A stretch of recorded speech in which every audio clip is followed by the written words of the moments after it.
In order to best to progress through life, it would be ideal to work out what the meaning of life is, or what the goal of life is, or whether or not there is even such a thing to obtain.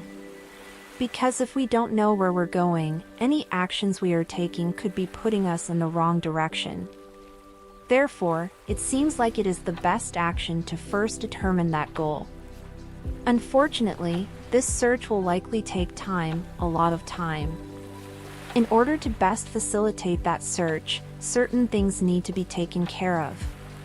We need to ensure that our basic survival needs are met, that we have the food, air, water, and shelter necessary to survive. Beyond the basic necessities of survival, we need to have the time and opportunities to make that search. Our first priority, therefore, must be to get functional, get ourselves in order, make sure that we are in a place that we are able to commit ourselves to the search. From there, we need to ensure that our brain is in the right state to undertake the search and maintain requirements of survival. This could be done through exercise, meditation, and education to ensure that we're in an optimal state. This leads us to looking at removing or at least limiting intoxicants and toxic people from our lives. If we are impaired, we won't know when we have struck gold on an answer.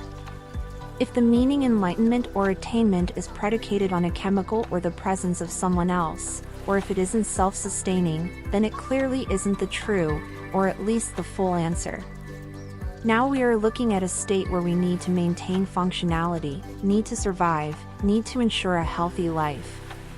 This includes removing stresses from our life, as well as acting morally, so that our actions cause as little interpersonal conflict as possible, as such conflicts would detract from our ability to undertake our search. The question becomes, how can we live such a life? Clearly the answer is to instill personal discipline and to grow our willpower. We need to have the ability to commit to our search when distractions abound, to be able to say no when comfort, addiction, temptation, and laziness strike. We have to instill a life of discipline, or at least one that has the routines instilled that enable us to keep our mind, body, and financial situations in a functional state. This could be done through morning routines, paid coaches or guides, or with the support of like-minded people. These structures will set us up, enabling us to be in a place to search for meaning. Willpower goes hand in hand with discipline. By challenging ourselves to grow, by pushing through pain, by setting goals and acting towards them, by facing setbacks, regrouping, and going again.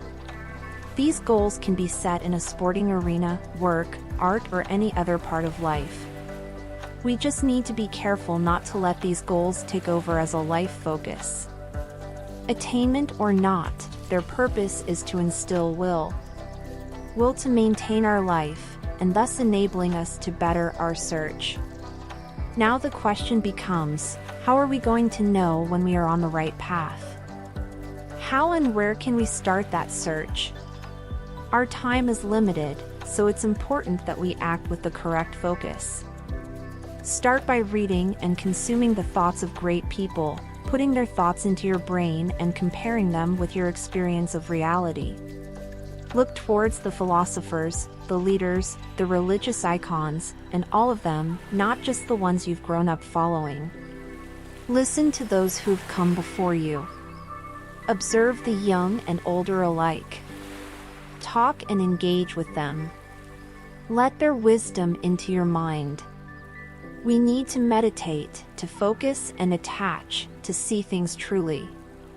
You need to be able to step back, detach, to see the paradigms that we've been raised on that aren't necessarily correct.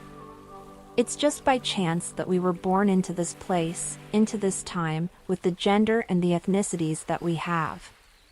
Had any of these dimensions been different, our underlying thoughts, teachings, religions, and worldviews would, of course, also be different. We need to investigate the feelings that the event triggered and accept them.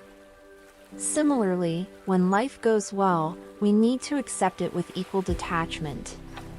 Sure, winning feels good, but unless you've determined that winning or feeling good is the sole point of life, the single-minded pursuit of winning may itself be a distraction from the search. Finally, there's something to be said about embracing the silence of your mind. There's a risk of perpetually consuming more and more information.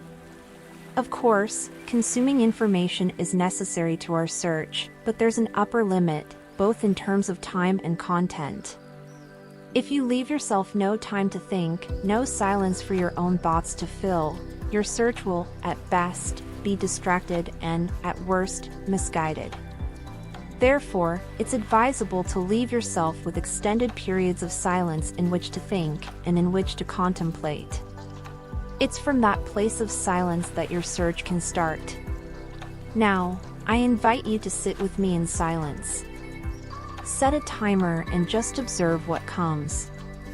Your search for meaning begins now.